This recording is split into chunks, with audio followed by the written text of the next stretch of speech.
കൊച്ചി കേന്ദ്രീകരിച്ച് ഓൺലൈൻ തട്ടിപ്പുകൾ വ്യാപകമാകുന്നുവെന്നാണ് കണക്കുകൾ പറയുന്നത്. സൈബർ വിഭാഗത്തിന് ഈ വർഷം ലഭിച്ചത് 4000 പരാതികളാണ്. ജോലി വാഗ്ദാനം നൽകിയുള്ള തട്ടിപ്പുകളാണ് അധികവും. കേന്ദ്ര അന്വേഷണ ഏജൻസിയുടെ പേരിലും തട്ടിപ്പുകൾ പെരുകുന്നുണ്ട്. മരട് സ്വദേശിക്ക് നഷ്ടമായത് 9 ലക്ഷം രൂപയാണ് ഇത്തരത്തിൽ തട്ടിപ്പിലൂടെ.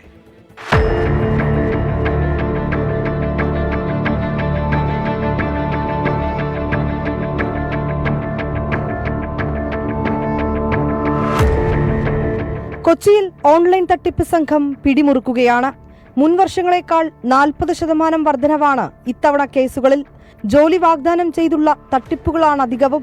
ജോബ് ടാസ്ക് എന്ന ഗ്രൂപ്പിലൂടെ ലക്ഷങ്ങൾ നഷ്ടമായവരുണ്ട് കൊച്ചിയിൽ.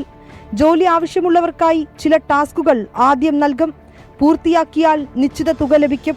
പിന്നീട് പേയ്മെന്റ് ടാസ്കുകളാണ്. ഇതിലൂടെയാണ് പണം നഷ്ടമാകുന്നത്.